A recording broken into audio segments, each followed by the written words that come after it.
My dearest fellow congregants, I look out and I do not see you physically sitting in the chairs, but you are here in the sanctuary. Not sitting on the blue velvet chairs where the kids draw tic-tac-toe on with their fingers, or the dusty rose chairs which can be a bit sticky on a warm day, but in our sanctuary of Temple Sholom.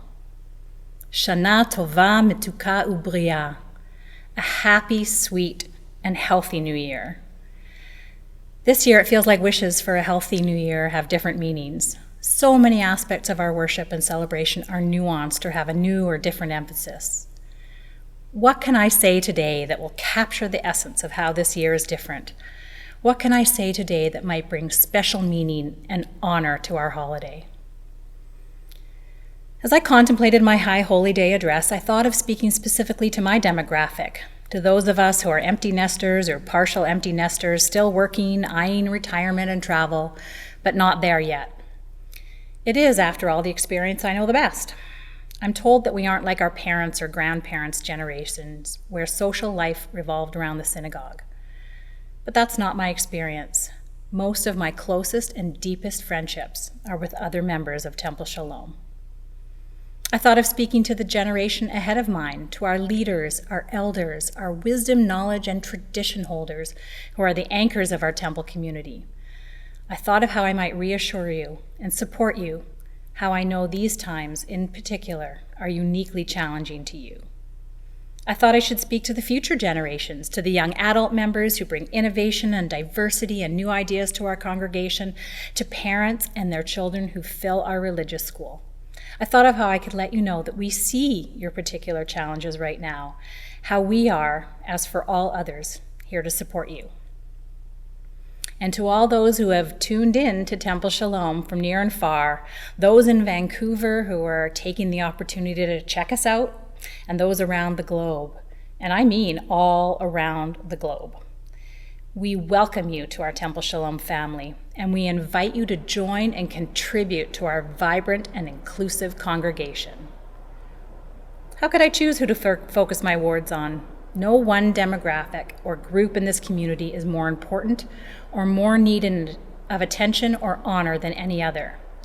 It's precisely the diversity, the generations, the door-to-door that makes Temple Sholom such a welcoming and empathetic community. I want to thank you deeply for your overwhelming support of the Caring Community Fund, the new fund we established in the spring.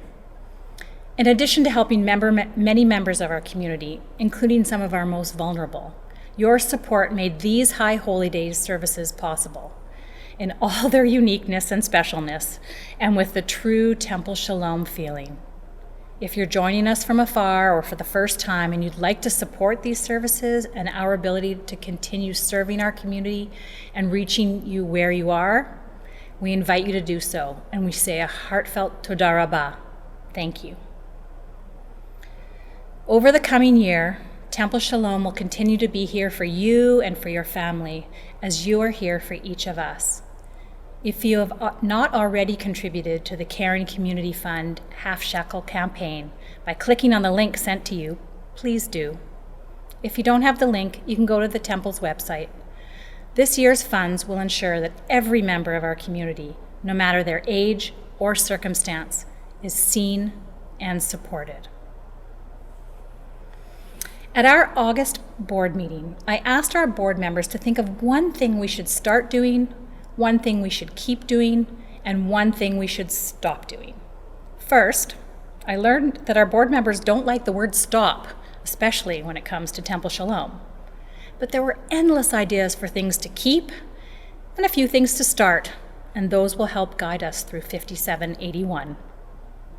Those are important questions to consider, and I truly invite you to share them with me, your ideas of what we should start, stop, and keep doing. I really want to hear from you. melody@templesholom.ca.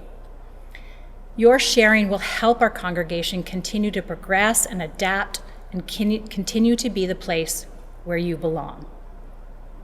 In that meeting, I also asked each person to share their favorite Temple Sholom moment. It was amazing to hear how each of us has been touched by this community, by our Klei Kodesh, our clergy, by the sounds, smells, tastes, sights, and touches of our time together, by the deep caring for each other. My Temple Sholom moment happened almost 5 years ago when my beloved father, Zichron Livracha, passed away, and this community, these rabbis, you, held me up. You held up my mother. And then barely a year later, after a stroke and rehabilitation, my mother got cancer. Things moved very quickly, and within 2 weeks of getting out of rehab, she had to move into my home for palliative care. On Sunday, March 5th, the palliative care nurse told me that my mom was comfortable and resting, that I should go to my long-scheduled hair appointment. I kissed my mother and told her I was following her guidance of self-care and that I would be back soon. I was still in my stylist's chair when my husband Yoel called to tell me that I needed to come home. When I got there, my mother was gone, but standing there were Yoel, my beloved dog Geffen, who had not left my mother's side all day, and Rabbi Dan. The rabbi had popped by to check in with Yoel to see if he should bring a Torah to our home so that my twin daughters could read their Banot Mitzvah Torah portions for my mom before she passed, because their Banot Mitzvah wasn't until May. I was once told by a friend that the people who can't be there when a person passes are not there, and that the people who need to be there are. Rabbi Dan was there. He was there for my mom. She loved him. And he was there for me. Now take a moment, close your eyes and think, what is your Temple Sholom moment? It might be a learning moment, a laughter moment, or a celebration moment, or a tearful moment. But it is your Temple Sholom moment, your community there for you when you needed it. Right now, when we are invited every day, it seems, by new circumstances to need one another in ways we never have before, and also in the same ways we always have, we are reminded that our community is more important than ever. While the adaptations we must make because of the pandemic are no longer new, our communal resilience and our reliance on each other grows.